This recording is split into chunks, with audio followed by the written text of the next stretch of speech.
नमस्कार दोस्तों।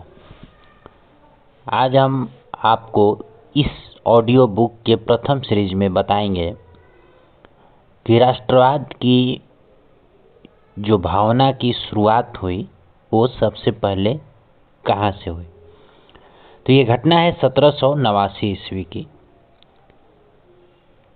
और यह राष्ट्रवाद की पहली स्पष्ट अभिव्यक्ति जो थी वो फ्रांस के क्रांति के साथ शुरू हुआ। 1789 में फ्रांस एक ऐसा राज्य था जिसके संपूर्ण भूभाग पर एक निरंकुश राजा, जो कि 1000 सालों से एक परंपरा चली आ रही थी, उसका आधिपत्य था।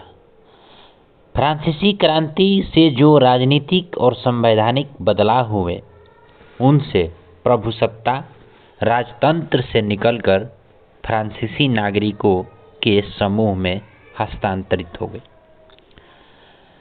क्रांति ने घोषणा की कि अब लोगों द्वारा राष्ट्र का गठन होगा और वे ही इसकी नियति तय करेंगे। फ्रांसीसी क्रांतिकारी जो थे, उन्होंने बहुत सारे ऐसे कदम उठाए जिनसे लोगों के अंदर एक सामूहिक पहचान की भावना पैदा किया जा सके। दो शब्द जैसे ला पैट्री और ली सिटोयन यानी पितृभूमि और नागरिक जैसे विचारों ने एक संयुक्त समुदाय के विचार पर बल दिया, जिसे एक संविधान के अंतर्गत समान अधिकार प्राप्त थे।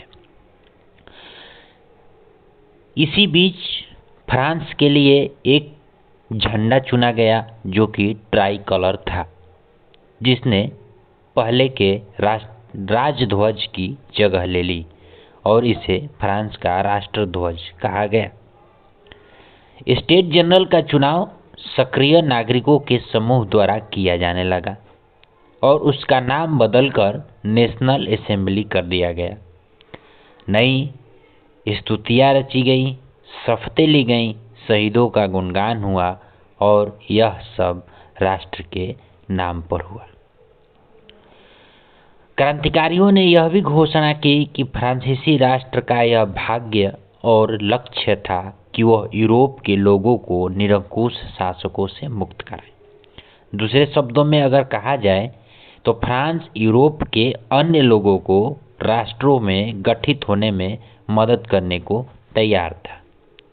जब फ्रांस की यह घटना पूरे यूरोप में शहरों में पहुंचने लगी, तो जो छात्र और शिक्षित मध्य वर्ग के लोग थे, उन्होंने जैकोबिन क्लबों की स्थापना करने लगे।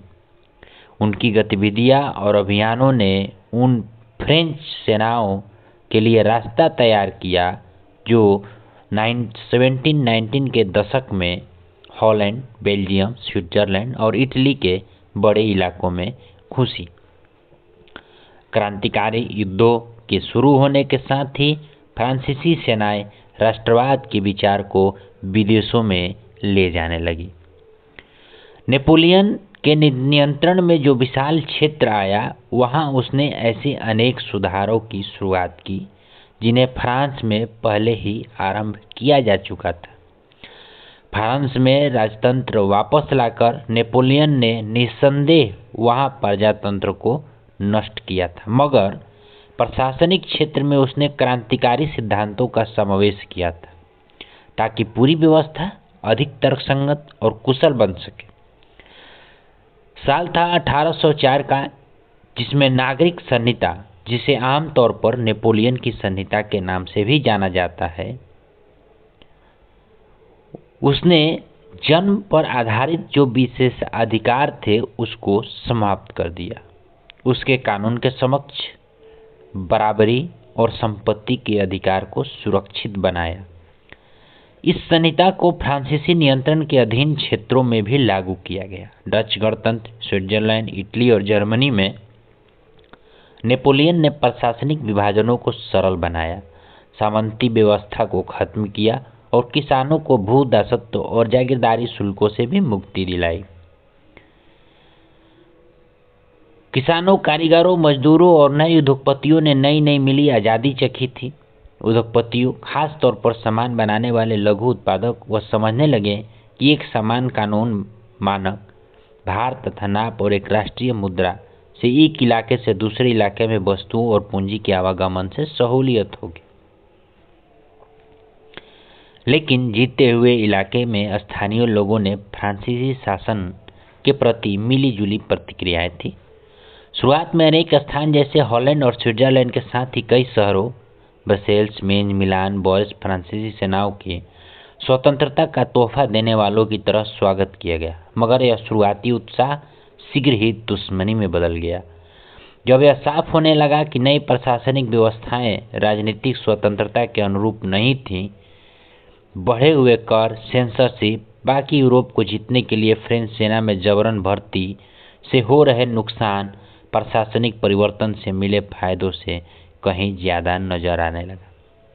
यहाँ नेपोलियन को 1813 में नेपोलियन ने एक लाइप्जिग की लड़ाई हारकर फ्रांस लौटा, जिसे उसे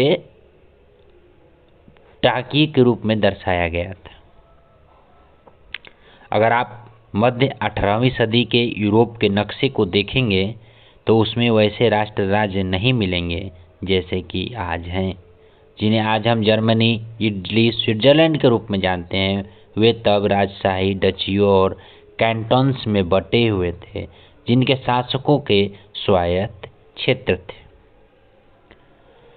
और ये सारे जो पूर्वी और मध्य यूरोप के देश थे वो निरंकुश राजतंत्रों के अधीन थे। बाद में यहाँ पर राष्ट्रवाद का निर्माण हुआ और ये सब उससे आज़ाद हुए। अगर वीडियो अच्छा लगा, आवाज़ अच्छी लगी हो तो कमेंट करिएगा, और भी ऑडियो बुक्स लाई जाएंगी।